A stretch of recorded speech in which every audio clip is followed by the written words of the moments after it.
Bismillahirrahmanirrahim. Assalamualaikum warahmatullahi wabarakatuh.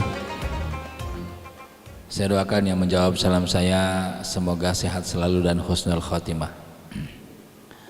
Para jamaah sekalian, sholat maghrib yang insya Allah dimuliakan oleh Allah Subhanahu Wa Taala, kembali bertemu lagi dengan saya Henry Tanjung dalam pengajian wakaf, khusus wakaf ya. Ini karena terkait dengan tugas sehari-hari saya sebagai anggota Badan Wakaf Indonesia. Kantornya di Taman Mini Indonesia Indah, tepatnya di gedung Baitul Quran ya. Jadi Badan Wakaf Indonesia ini mengurus wakaf untuk seluruh Indonesia dari Sabang sampai Merauke, dan seluruh harta wakaf baik yang bergerak maupun yang tidak bergerak. Pengajian ini sudah ada kurang lebih setahun ada ya, setahun ya. Ini Kang Abdullah selalu setia merekam ini dan ada di YouTube ya. Jadi kalau para jamaah sekalian ingin mengetahui apa isi kajian-kajian wakaf yang sebelumnya, silakan buka YouTube ya, ketik nama saya lalu ketik wakaf ya. Kalau mau khusus kajian wakaf, tapi kalau juga ikut kajian-kajian yang lain ketik nama saya aja, nanti muncul kajian wakaf dari kajian-kajian yang lain. Jadi di YouTube tidak hanya saya bahas wakaf, juga saya bahas misalnya manajemen syariah, ekonomi syariah dan sebagainya. Tapi khusus untuk wakaf, memang di Masjid Alumni IPB ini saya bahas khusus mengenai wakaf, jadi tidak ada yang lain. Saya sudah bahas wakaf di Turki, di Jordan, di Singapura ya, di Malaysia, di mana lagi? Pokoknya di banyak negara lah ya, saya sudah bahas. Nah hari ini saya akan bahas wakaf di Pakistan ya, tapi dalam konteks wakaf dalam bentuk rumah sakit. Para jemaah sekalian, ada 3 rumah sakit wakaf yang sempat dikunjungi. Alhamdulillah tahadus binikmah, tanggal 20 Juni 2 minggu yang lalu saya ditakdirkan Allah ya datang ke Pakistan, mengunjungi kota Lahore dan mengunjungi 3 rumah sakit wakaf. Jadi kira-kira kajian ini kajian oleh-oleh ya, oleh-oleh lawatan ke kota Lahore di Pakistan. Nah 3 rumah sakit wakaf yang saya kunjungi, pertama adalah Ishaq Harun Wakaf Hospital atau Rumah Sakit Wakaf Ishaq Harun. Kenapa namanya Ishaq Harun? Ada yang tahu nggak? Karena yang berwakaf namanya Ishaq Harun. Jadi biasanya orang yang berwakaf itu namanya diabadikan Pak. Jadi kalau antum wakaf misalnya wakaf klinik, nggak usah yang besar, kalau sedikit gue yang besar ya, wakaf klinik kesehatan misalnya, misalkan nama antum Ahmad, maka kemudian dibuat namanya klinik kesehatan Ahmad. Nah gitu, itu biasa di belahan dunia, itu biasa ya. Nah ini pun Ishaq Harun Wakaf Hospital.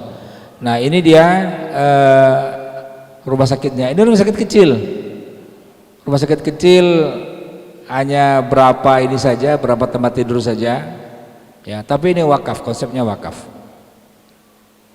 Nah, itu jadi kalau Pakistan itu bahasanya Urdu ya, tetapi alfabetnya Arab.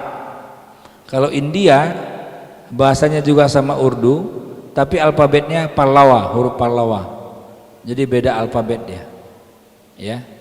Nah di situ tertulis Ishaq Harun Wakaf Hospital.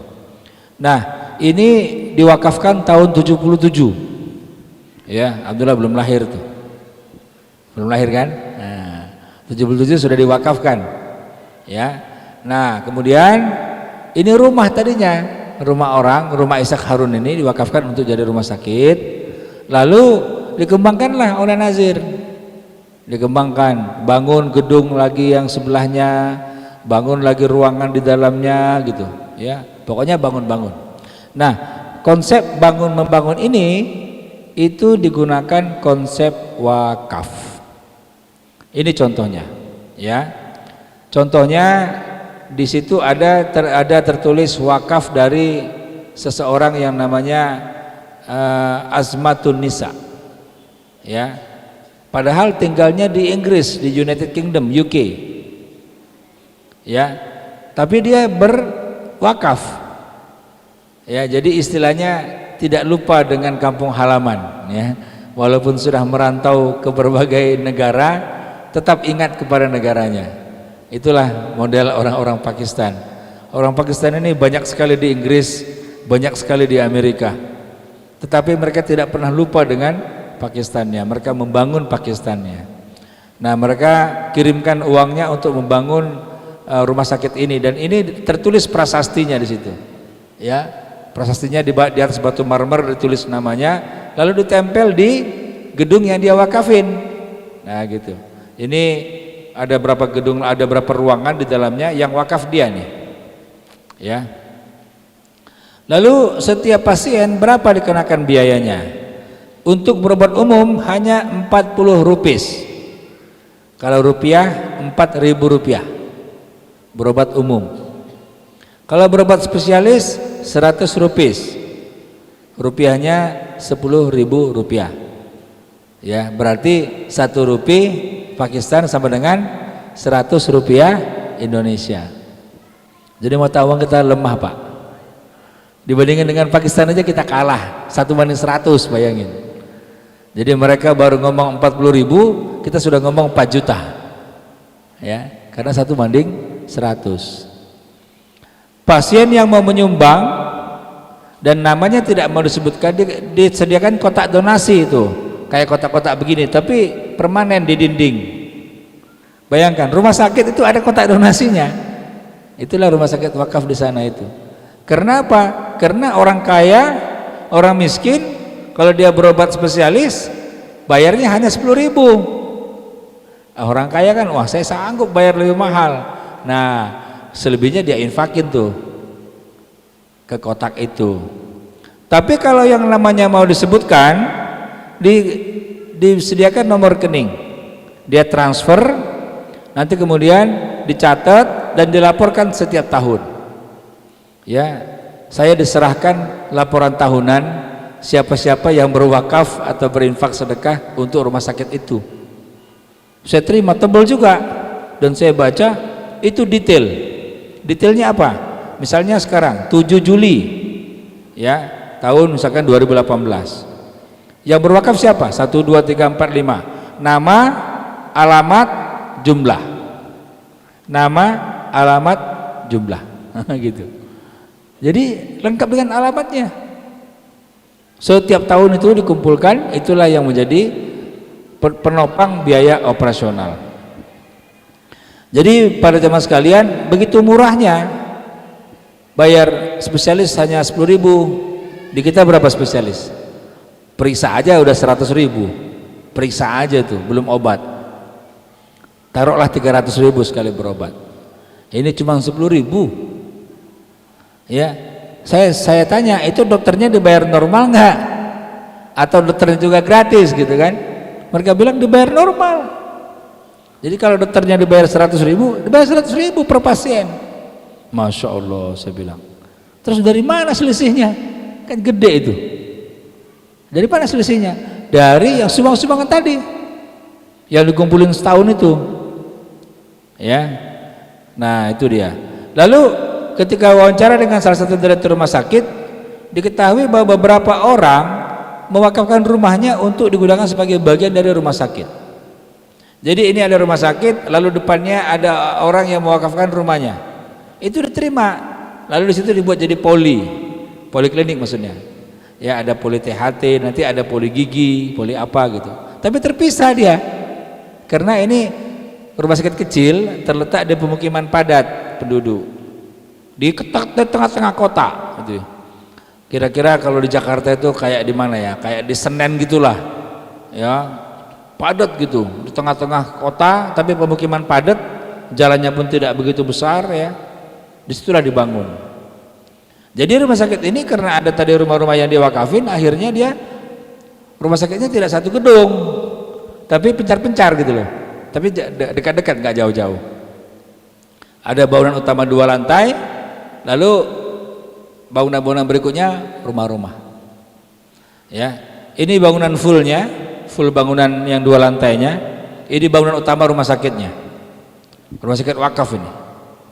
Ya, bangunan utamanya ini kita lihat setelah 3 blok ini, 1 blok, 2 blok, 3 blok, setelahnya kan kayak rumah, itu memang rumah penduduk. Ya, nah yang diwakafin di depan jalan ini, ya, di depan jalannya itu yang diwakafin, itu, ya. Nah ini rumah sakit kecil yang sempat saya kunjungi. Lalu rumah sakit yang besar namanya Suraya Azim Wakaf Hospital. Ini namanya bukan hanya wakaf hospital tapi wakaf teaching hospital. Apa bedanya rumah sakit biasa dengan teaching hospital? Kalau rumah sakit teaching hospital ini tempat belajar mahasiswa kedokteran juga. Jadi ada kelas di dalam rumah sakitnya. Ya, itu dia bedanya dengan rumah sakit biasa. Ya, berdiri pada tahun 89, memiliki 5 lantai. Oh, 1, 2, 3, 4, 5. Oh, tinggi lah. Ya, lalu total tempat tidurnya berapa? 300. Ya, 300. Ini kira-kira 3 kali rumah sakit tipe D. Ya, kalau di Indonesia rumah sakit tipe D itu 100 tempat tidur. Dikasih kisaran antara 50 sampai 100 tempat tidur. Ini 300 tempat tidur, berarti 3 kali rumah sakit tipe D. Besar ini rumah sakitnya. Nah, sebelum diwakafkan, ini milik pribadi. Yang punya namanya Suraya Azim. Tapi sebelum konglomerat ini meninggal, diwakafkan, gitu. Masya Allah ya. Jadi kalau orang soleh, kemudian berpikirnya akhirat, udah mau meninggal itu hartanya untuk apa? Berpikirnya begitu mereka. Jadi banyak orang-orang kaya di Pakistan itu yang berwakaf karena berpikirnya akhirat. Apalagi kalau dia punya anak-anak sudah mandiri, anak-anaknya sudah sarjana, sudah punya kehidupannya, gitu kan. Untuk apa lagi? Ya, akhirnya dia berwakaf. Nah, jadi diwakafkan dengan nazirnya Jamaat Islami pada tahun 1995. Ya. Nah, sekarang yang mengelola itu adalah Jamaat Islami. Bagaimana tipikalnya? Sama, dikumpulkan juga donasi daripada masyarakat. Nah, Jamaat Islam ini besar organisasinya ini di Pakistan. Jadi kayak apa ya? Mungkin kita kayak Muhammadiyah kali ya, besar gitu. Nah, dia yang ngelola, lalu dikumpulkan daripada masyarakat. Ini posisinya, posisi rumah sakit ini lantai 5-nya tidak kelihatan karena ini di hooknya kecil ya. Ini di hook dia modelnya, jadi nggak kelihatan sampai di atas. Ya. Suraya Azim Teaching Hospital, wakafnya disimpan di ujung, ya. Nah, biayanya hampir sama dengan tadi, dengan Ishak Harun, hanya bedanya 10 rupiah untuk berobat umum, ya. Kalau spesialisnya sama-sama 100 rupiah. Orang miskin, orang kaya sama bayarnya. Nah, tapi rumah sakit ini punya mesin cuci darah atau dialisis. Yang tadi yang Ishak Harun tidak punya. Ya, karena kecil dia punya poli gigi, poli THT, poli kandungan. Kayaknya hanya beberapa saja, karena cuma 2 lantai dan kecil memang. Ya, kalau ini besar, tempat juga belajar masuk kedokteran. Ya, nah ini saya ambil foto di depannya, di depan ruang dialisisnya. Yang menarik, untuk sekali cuci darah, rumah sakit ini hanya menggunakan biaya 2.000 rupiah. Atau sekitar 200.000. Kalau di kita berapa ya cuci darah ya? Mahal ya? 750.000 lah, sampai 1,3 juta range-nya ya. Sekali cuci darah. Jadi kira-kira 1/4-nya biaya di kita. Itu pun kalau dia kurang mampu dikasih lagi diskon 40% lagi. Ya. Dari 2.000 rupiah. Nah, kenapa bisa murah begitu? Karena mesin cuci darahnya wakaf, ya, bangunannya wakaf, semuanya wakaf. Jadi begitu saya masuk ke Saya sih diminta masuk ke mesin cuci darah itu, tapi saya nggak mau. Saya lihat aja dari pintu, kebetulan pintunya kaca, saya lihat dari pintu aja ke dalam gitu, karena ada orang yang lagi cuci darah. Terus saya lihat aja gitu, terus saya lihat di depan, di sebelah pintu itu, di dinding gini ada juga prasasti, ya prasasti gitu, tertulislah ada 10 orang yang berwakaf untuk gedung itu. Saya tanya, ini 10 orang ini wakafnya apa aja? Dibilangnya, oh ini ada yang wakaf mesin, ada yang wakaf tempat tidurnya, ada yang wakaf gedung apa bangunannya, bangun apa ruangannya gitu, macam-macam.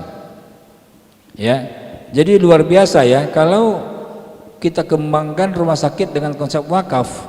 Rasanya biaya untuk pengembangan rumah sakit itu tidak terlalu mahal. Ya kan, tidak terlalu mahal. Jadi kita bisa menggunakan biaya yang murah kepada orang yang sakit. Bayangkan aja mereka bikin listnya nih, ya harganya, harganya dibandingkan dengan yang lain. Nah yang ketiga, saya kunjungi Shaukat Khanum Cancer Hospital. Nah ini besar ini, ya besar banget ini rumah sakitnya. Mirip-mirip kalau di Jakarta itu mirip-mirip rumah sakit kanker Darmais. Ya, ini khusus kanker soalnya. Tapi ini konsepnya wakaf, ini yang menarik ya, konsepnya wakaf. Dan ini dioperasikan dari wakafnya Imran Khan yang sekarang menjadi Perdana Menteri Pakistan. Ya. Jadi Imran Khan ini menjadi Perdana Menteri awal tahun atau akhir tahun lalu lah. Jadi belum lama. Ya, tapi jauh sebelum dia menjadi Perdana Menteri pada tahun 94, ya 25 tahun yang lalu beliau itu mendirikan rumah sakit ini sebagai apa? Dedikasi kepada ibunya yang meninggal karena kanker. Coba bayangkan ya, ibunya meninggal kanker dan dia merasa sedih sekali. Ya, lalu dia bangunlah nama ini dan dia nama rumah sakitnya nama ibunya. Jadi Shaukat Khanum ini nama ibu kandungnya Imran Khan, diabadikan dalam nama rumah sakitnya. Jadi Imran Khan ini sebelum jadi Perdana Menteri sekarang, dulunya adalah kapten tim kriketnya Pakistan yang membawa Pakistan menjadi juara dunia.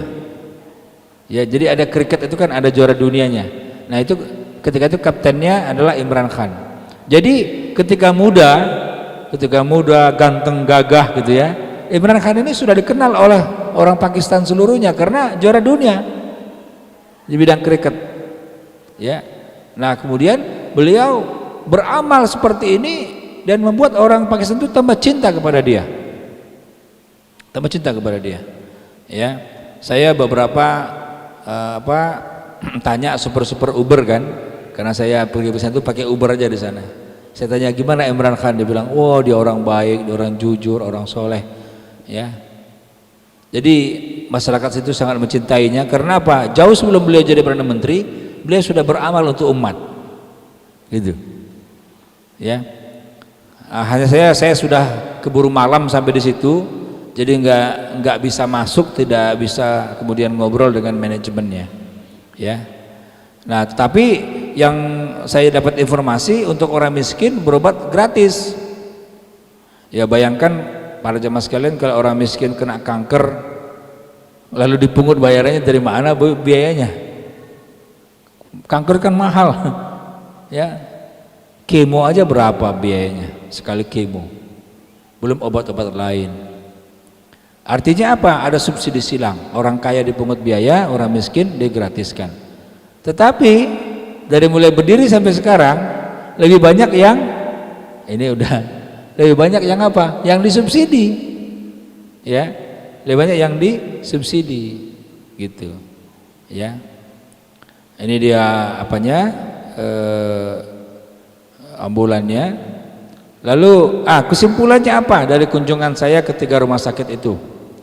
Pertama, rumah sakit wakaf itu tidak satupun didirikan untuk mencari untung. Ya. Jadi istilahnya bukan untuk jadi bisnis rumah sakit itu. Tiga tadi.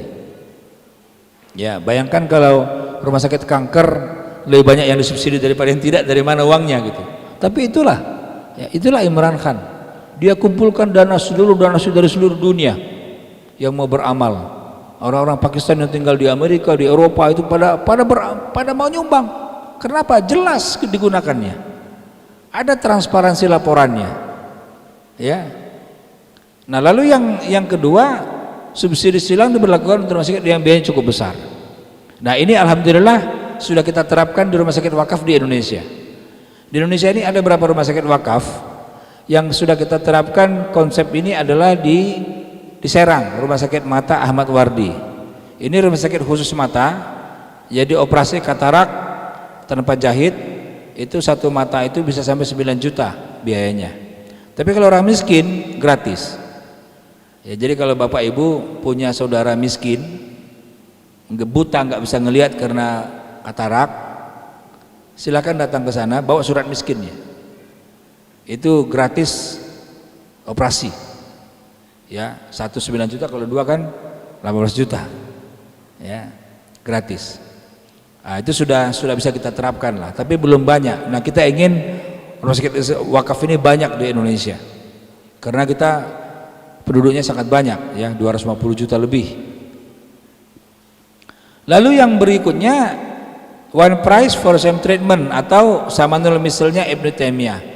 Jadi untuk spesialis bayarnya hanya 10.000, orang kaya miskin sama. Nah, itu berarti sama harga, satu harga untuk satu pengobatan. Ya, jadi nggak ada dibeda-bedakan.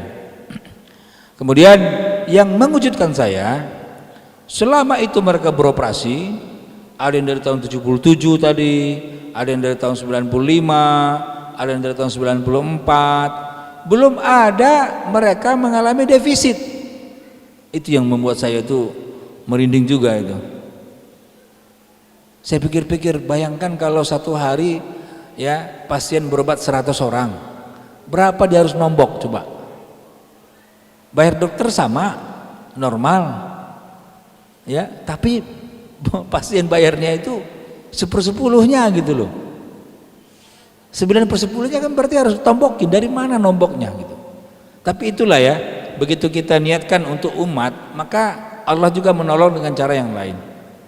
Ya, ini yang membuat saya itu jadi apa ya? Jadi yakin betul kalau kita dirikan rumah sakit dengan motif tidak cari untung ya, insya Allah tidak akan defisit, nggak akan bangkrut itu rumah sakit.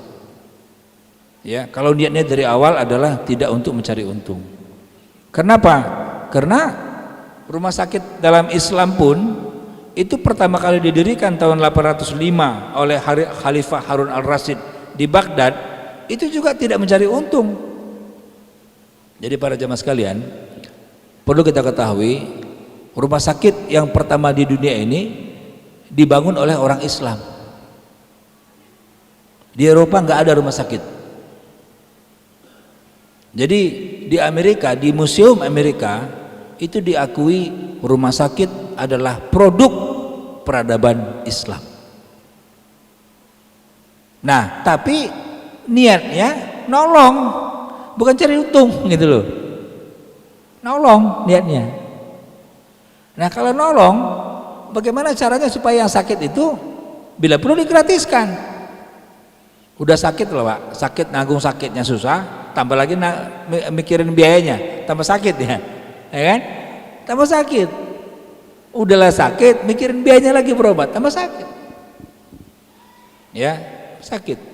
Nah, makanya ketika itu di Baghdad itu didirikanlah yayasan wakaf untuk rumah sakit. Apa dia bilang? Rumah sakit harus menjaga semua pasien, pria dan wanita, sampai mereka benar-benar pulih. Semua biaya harus ditanggung oleh rumah sakit. Coba tuh. Semua biaya, Pak. Ya, nggak ada istilahnya kalau ini tanggung, kalau ini enggak gitu. Nggak ada. Semua biaya.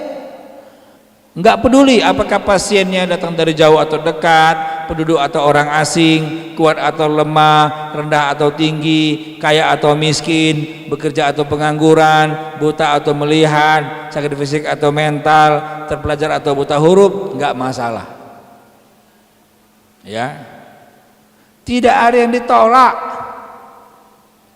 masuk rumah sakit. Nggak ada, tolak. Nggak ada itu cerita. Karena motif didirikan awalnya adalah untuk menolong orang, sehingga biayanya dicarikan dari orang yang sehat, tidak diambil dari orang yang sakit. Itu ya. Kenapa? Karena kita orang yang sehat itu diminta untuk menolong, Pak. Ya. Kayaknya nggak ada orang yang ingin sakit. Mau nggak sakit? Nginap di apa? Dirawatnya di ruang VVIP. Nggak mau lah. Enak sehat. Ya. Walaupun dirawatnya di ruang nggak enak sehat. Ya. Nah, tapi kalau sakit datang ya apa boleh buat? Terkadang kita sudah pelihara kesehatan masih sakit juga, apa boleh buat? Ya, ada kawan saya tiap tahun check up, tiap tahun general check up, rutin check upnya sehat. Tahu-tahu begitu check up yang berikutnya kena kanker, kankernya juga sudah stadium tinggi, coba bayangin. Ya apa boleh buat? Sudah dijaga. Ya namanya sakit datang itu ya misteri sakit itu. Kadang-kadang untuk menyuci dosa-dosa kita, ya kadang-kadang untuk menguji kita sabar apa tidak, ya macam-macam sakit itu. Ya, nah bagi orang yang sakit disuruh berobat. Kenapa? Dalam surat Asy-Syu'ara ayat 80 Allah berfirman, wa idza maritu fahuwa yasfin. Apabila aku sakit Allah yang menyembuhkan. Tapi ikhtiarnya bagaimana? Ya berobat. Itulah pentingnya rumah sakit, ya. Nah, hitung-hitungannya untuk membuat rumah sakit dibutuhkan dana 30 miliar. Ini untuk rumah sakit tipe D yang kisarannya antara 50 sampai 100 tempat tidur. Ya, dengan tanah minimal 2.500 meter, bangunan 3.000 meter, lalu alat medis lalu biaya operasional. Totalnya 30 miliar. Ini hitungan Profesor Dr. Rifki Muslim, Direktur Rumah Sakit Rumani Semarang. Dan saya yakin ini pas ini, angka ini bisa dipertanggungjawabkan. Ya. Nah, lalu kalau 30 M, ya satu orang kaya wakafnya 100 juta, 300 orang selesai. Atau dia mau 1 miliar, 30 orang selesai kan? Orang kaya itu Pak 1 miliar itu nggak ada apa-apanya Pak bagi dia. Ya, nggak ada apa-apanya kalau orang kaya. Bagi kita memang besar sekali angka itu, tapi orang kaya nggak ada apa-apanya. Nah, ketika orang Islam semuanya terpanggil untuk berwakaf, lalu banyaklah rumah sakit yang wakaf seperti ini muncul di berbagai daerah. Ya, saya memimpikan di Indonesia ini ada 350 rumah sakit wakaf. Artinya apa? Di setiap kota itu ada rumah sakit wakaf. Karena di Indonesia ini ada 350 kabupaten kota. Setiap kota ada rumah sakit wakaf. Sehingga apa? Tidak terlalu besar biaya kita kalau kita sakit. Ya, dan beban pemerintah pun berkurang. APBN pun akan berkurang untuk biaya kesehatan. Karena apa? Ditanggung oleh masyarakat. Ini dia pentingnya. Ya. Nah, pahala wakaf itu para jamaah sekalian itu luar biasa. Ya. Nah, dijelaskan di sini dalam surat Ali Imran ayat 92, lan tanalul birra hatta tunfiqu mimma tuhibbun. Ya. Tidak akan sempurna kebaikan seseorang sampai orang itu menginfakkan harta yang dia cintai. Itulah wakaf, Pak. Apa yang diwakafkan? Harta yang dicintai. Kalau belum itu levelnya, belum sempurna kebaikannya. Boleh jadi kita sudah sholat, sudah puasa, sudah menolong orang, sudah berbuat baik semualah. Tapi kalau kita belum berwakaf, belum sempurna kebaikan kita. Nah, itu yang mengatakan siapa? Imam Asy-Syaukani. Ya, ketika dia mendefinisikan makna albir. Ya, apa yang dia bilang? Kalian tidak akan bisa mencapai derajat al-abrar. Ya, orang yang sempurna kebaikan itu namanya al-abrar. Nggak akan sampai derajat itu, ya, yang ditandai dengan keimanan yang sebenar-benar dan kesalahan amal, hingga kalian menginfakkan harta yang kalian paling cintai. Itulah dia wakaf. Ya, dalam acara Indonesia Wakaf Summit berapa waktu yang lalu di Hotel Syahid, saya diundang ya sebagai anggota Badan Wakaf Indonesia. Lalu saya satu meja sama suami istri yang berwakaf. Saya tanya, Bapak Ibu wakaf apa? Mereka bilang wakaf klinik kesehatan. Jadi rumah sakit kecil lah. Saya lihat, lalu di brosur saya lihat brosurnya, wah ada di situ klinik ini, dia sebut namanya kan, lokasinya di Depok tempatnya. Lalu saya lihat bawahnya valuasi, artinya kalau itu dijual maka berapa harganya. Saya lihat bawahnya valuasinya 11 miliar. Saya bilang, Bapak Ibu berwakaf 11 miliar nih, saya bilang. Ini saya yakin Ibu bidan ya, saya bilang. Iya, kok anak tahu, katanya. Lah tidak akan mungkin lah jadi klinik kesehatan yang besar tanpa dari klinik yang kecil-kecil dulu. Kan dia bangun itu. Ya, dia bangun sampai jadi besar. Lalu Ibu wakafkan, Bu? Bener nih, serius. Serius. Ya, kenapa Bu? Apa motifnya? Yang jawab bapaknya. Ya, kami niatkan menjadi amal jariah kami nanti di akhirat, masya Allah. Ya. Terus anak-anak gimana Bu? Apa nggak protes? Saya bilang, alhamdulillah enggak, katanya. Itu yang hebat. Anaknya 4, semuanya sarjana, ada yang dokter. Itu yang hebat. Artinya apa? Anak-anak soleh mendukung orang tuanya untuk beribadah. 11 miliar Pak, bagi 4 kan udah 2,5 miliar, itu kenyang Pak. Tapi anaknya berpikir apa?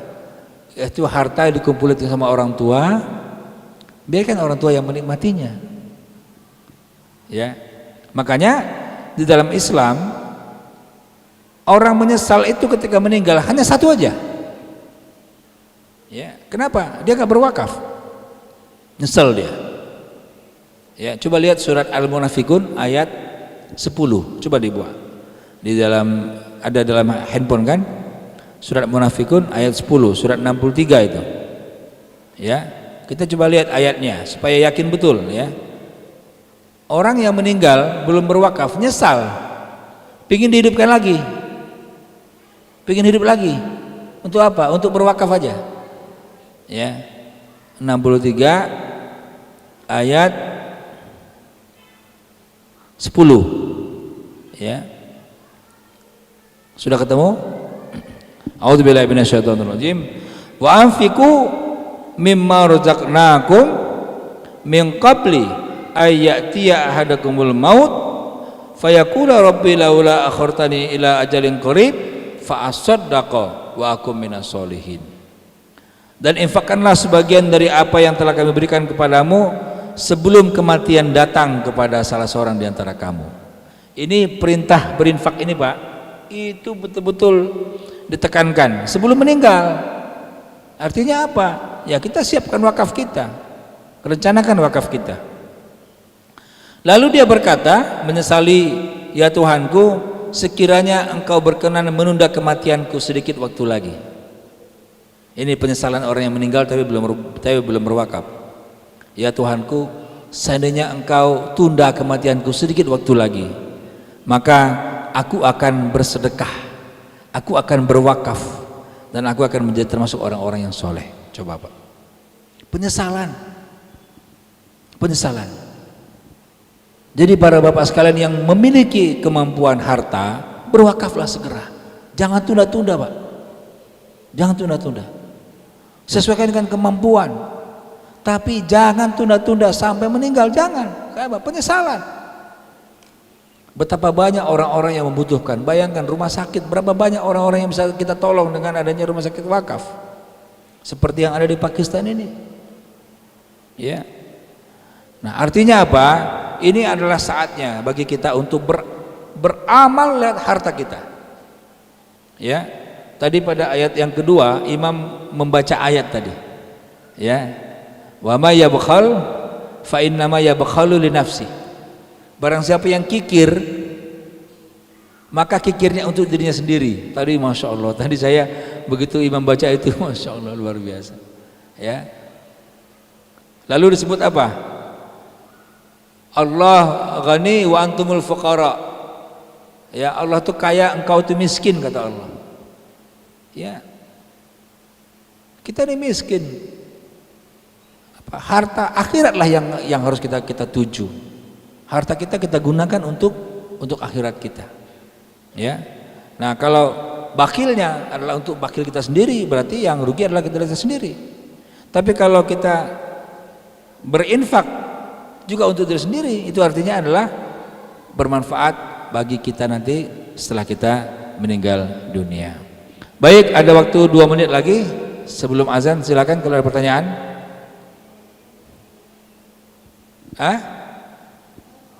Ya, Pak Ahmad, kenapa Pak Ahmad?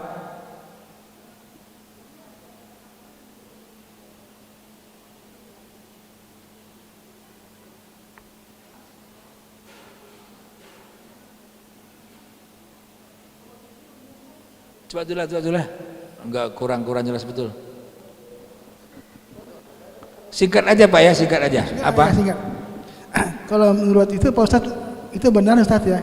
Kalau saya pikir itu kadang-kadang rumah sakit ambil zakat Bas, itu lebih komplit obatnya dengan obat-obat pemerintah Ustadz.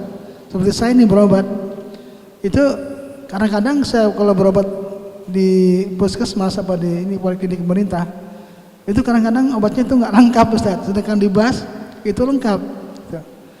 Dan juga kan istilahnya itu kan infak seseorang Ustadz ya, itu infak apa namanya istilahnya, bantuan orang muslim. Tapi kalau saya pikir tuh biayanya dari mana gitu ya. Sedangkan obatnya itu berqualified gitu. Kan saya juga bukan meninggalkan ini, tapi kadang-kadang saya pikir ini kok obatnya lengkap sekali, padahal ini kan badan amil zakat gitu. Iya. Iya. Itu yang saya begitu. Iya, jadi memang kalau kita lihat bagaimana kok bisa survive ya, bisa hidup rumah sakit itu dengan biaya yang sangat kecil kepada pasien, karena dia nggak cari untung dari pasien, dia buka donasi daripada masyarakat, infak sedekahnya dan wakafnya, dan juga zakatnya. Jadi itulah yang mereka gunakan untuk membiayai rumah sakit. Nah, kalau untuk membuat bangunan-bangunan baru, mereka tadi wakaf-wakaf dari masyarakat, bikin ruangan cuci darah lengkap dengan mesinnya, wakaf dari si anu, bikin lagi ruangan yang lain, wakaf si anu. Jadi nggak ada biaya. Lalu biaya obatnya dari mana? Dari infak sedekah zakat, itu kemudian dibelikan untuk obat. Lalu biaya dokternya dari mana? Dari infak sedekah zakat juga. Ya. Nah, artinya apa? Wakaf ini dikawinkan dengan yang lain, Pak, dengan infak, dengan sedekah, dengan zakat. Tidak berdiri sendiri dia. Tapi dalam konteks bangunan, maka wakaf ini digunakan untuk membangun. Tapi untuk biaya operasional, biaya dokter, biaya obat, biaya gaji karyawan dan sebagainya diambil daripada zakat, infak dan sedekah. Ya, gitu ya. Baik, sudah waktu Isya, mudah-mudahan bermanfaat. Demikian, assalamualaikum warahmatullahi wabarakatuh.